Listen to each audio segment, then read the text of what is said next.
The basic creature in physics is a number known as a scalar. For example, temperature is a scalar, your age is a scalar, because they are all numbers.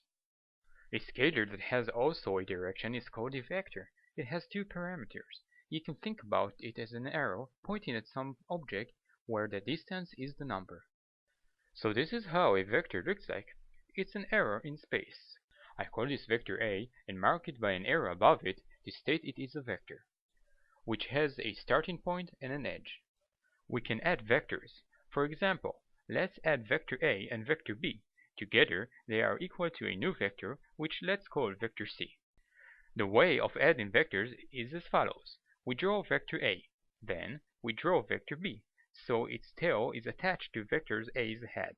Then, the new vector C is stretched from the tail of A to the head of B. A useful vector is the unit vector. It is a vector that has a magnitude of 1, enabling a creature that is multiplied by it to save its magnitude. Its main purpose is to give a direction. It has also a special mark. Instead of an arrow, we mark it with an hat. To understand properly how we use these vectors, we need to use a coordinate system. Let's take a 2D Cartesian coordinate system. Now, let's draw on it two unit vectors. This one is in the x-axis direction. Notice its magnitude is 1. Now, I'll draw vector A on the coordinate system. Finally, let's draw two new vectors. One I call AY and the second AX. The only reason that I colored them in blue is so it will be clear to see them.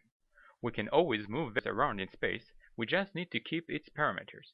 We need to keep its magnitude and its direction. Let's move vector AY as follows.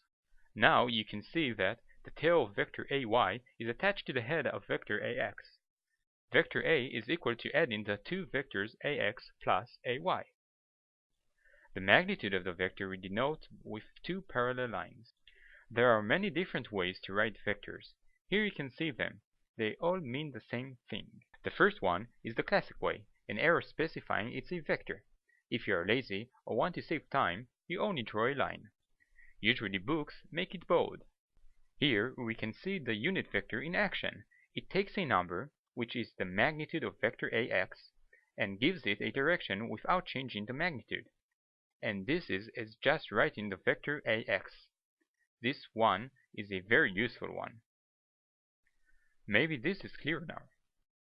So don't get confused from the different shapes and styles. They all mean the same thing, vectors. The unit vector doesn't change the magnitude of a vector because its magnitude is 1. But if you multiply a vector with something greater than 1, your vector will be bigger. It will stretch.